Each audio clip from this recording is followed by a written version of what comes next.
बिस्मिल्लाहिर्रहमानिर्रहीम। अस्सलाम वालेकुम। उम्मीद करता हूँ कि आप सब खैरियत से होंगे।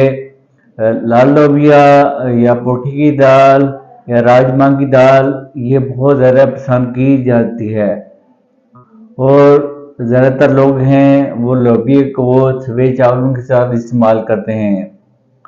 आज की जो वीडियो है इसमें मैं जो शुगर के मरीज़ हैं उनको ये बताऊंगा कि क्या वो लाल लोबिया का इस्तेमाल कर सकते हैं या नहीं। दूसरा ये कि उन्होंने कितनी मकदार में लाल लोबिया और सफ़ेद चावलों का इस्तेमाल करना है। लाल लोबिया है इसकी न्यूट्रिशन वैल्यू के ऊपर आते हैं। सबसे जो ज़रूरी चीज़ है जो मैं शुगर के मरीज़ों को बताता हूँ कि आप जब भी कुछ भी खाया करें तो उसके पोर्शन को ज़रूर कंट्रोल किया करें, क्योंकि एक ख़ास पोर्शन में ख़ास हमारी शुगर की मकदार होती है। जब हम उससे ज़्यादा तजावज़ करेंगे तो उसके साथ हमारी जो ब्लड शुगर है वो मुतासर होगी।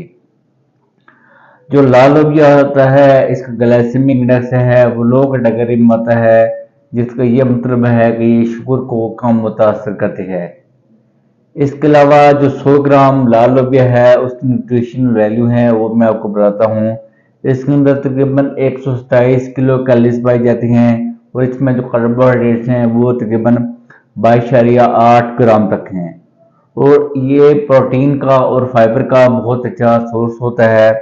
इसमें तकरीबन प्रोटीन जो होते हैं वो 8.7 ग्राम तक होते हैं और जो फाइबर होते हैं वो तकरीबन 6.4 ग्राम तक होते हैं।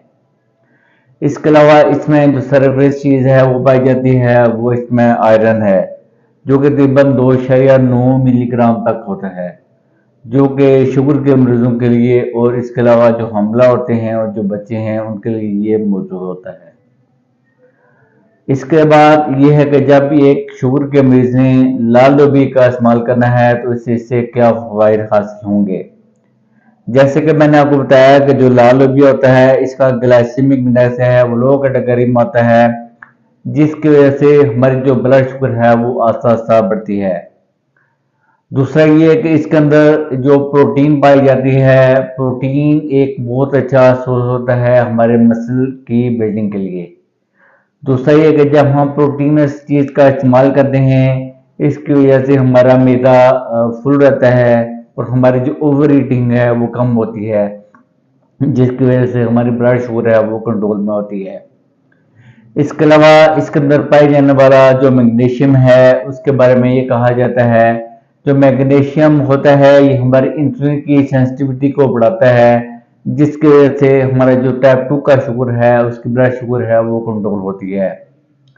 इसके अलावा ये हमारे दिल की सेहत के लिए भी इंतहाई कारगर होता है, क्योंकि इसके अंदर पाए जाने वाला जो पोटाशियम है और कैल्शियम है हमारे दिल के पट्टों और हमारे ओवरऑल जिस्म जो पट्टे हैं उनको भी ये ताकत देता है।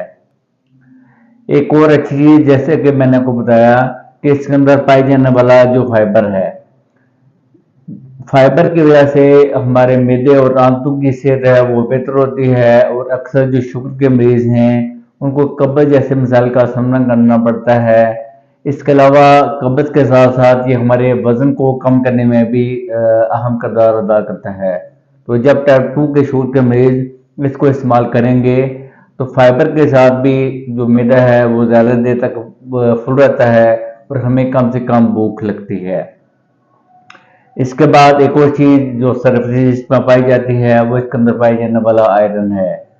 आयरन की वजह से हमें जो अनीमिया होता है उसकी वजह से भी शुगर के मरीज हैं वो अनीमिया से बचे रहते हैं। इसके बाद एक और चीज जो मैं आपको बताना चाहूँगा, शुगर के अलावा हामला औरतें और जो बच्चे हैं उनके लिए भी जो लोबिया का इस्तेमाल करना है ये मौजूद होता है, क्योंकि ये आयरन का बहुत अच्छा सोर्स होता है। अक्सर जो बच्चे होते हैं वो खाने के मामले में लापरवाही करते हैं और अक्सर हमारी जो मतवाज़न ग़िज़ा है वो रह जाती है। तो जब आप लोबिया का इस्तेमाल करेंगे तो बच्चों में जो खून की कमी है उसके मसाइल का कम से कम सामना करना पड़ेगा। ये एंटीऑक्सीडेंट का बहुत अच्छा सोर्स होता है। शुगर के मरीज हैं उनमें ऑक्सीडेटिव स्ट्रेस है वो ज़्यादा पाई जाती है और ये जो एंटीऑक्सीडेंट होते हैं ये ऑक्सीडेटिव स्ट्रेस को कम करते हैं, जिसकी वजह से हमारी क़ुव्वत मुदाफ़अत भी बेहतर होती है और हम कम से कम बीमारियों का शिकार होते हैं। एक और अच्छी बात वो ये है कि इसके अंदर जो फैट होता है वो बहुत कम मिकदार में पाया जाता है, जिसकी वजह से जो शुगर के मरीजों की दिल की सेहत है वो अच्छी होती है। इसके अलावा इसके अंदर पाया जाने वाला कैल्शियम, मैग्नीशियम, ये हमारी हड्डियों की सेहत के लिए भी इंतहाई मौजूद होता है। ये हमारे दांतों की सेहत के लिए भी इंतहाई मौजूद होता है। अब जैसे कि मैंने आपको बताया कि जब भी शुगर के मरीज ने किसी भी चीज़ के लिए खाने का इंतखाब करना है तो उसने उसके पोर्शन को ज़रूर मद्देनज़र रखना है। मैं आपको एक सिंपल सा फार्मूला बताता हूँ। जिस तरह जब भी शुगर के मरीज ने लोबी का इस्तेमाल करना है तो पहले नंबर पे अगर वाइट चावल के बजाय प्रेफरेबल है कि वो ब्राउन राइस का इस्तेमाल करे और पोर्शन में ये करे, एक प्लेट को ऐसे बनाए कि आधी प्लेट उसमें चावल हो और आधा जो कप है उसके अंदर लोबिया हो। उसके बाद उसमें थोड़ा सा सलाद ऐड कर रहे, तो ऐसा इस्तेमाल करना जो शुगर है इतनी मिकदार में उसकी मुतासर नहीं होगी। लेकिन जैसे कि मैंने आपको बताया कि जब हम इस पोर्शन से तजावज़ करेंगे तो उसकी वजह से हमारी ब्लड शुगर है वो ज़रूर मुतासर होगी। तो लिहाजा जो शुगर का मरीज़ है उसने लाल लोबी का इस्तेमाल करना है, तो ये न्यूट्रिशन का बहुत अच्छा सोर्स है। इसके अलावा ये शुगर को कंट्रोल करने में भी मामून होता है। तो वो हाफ प्लेट चावल, हाफ प्लेट लोबिया है, इतनी मिकदार में इस्तेमाल कर सकता है। शुक्रिया।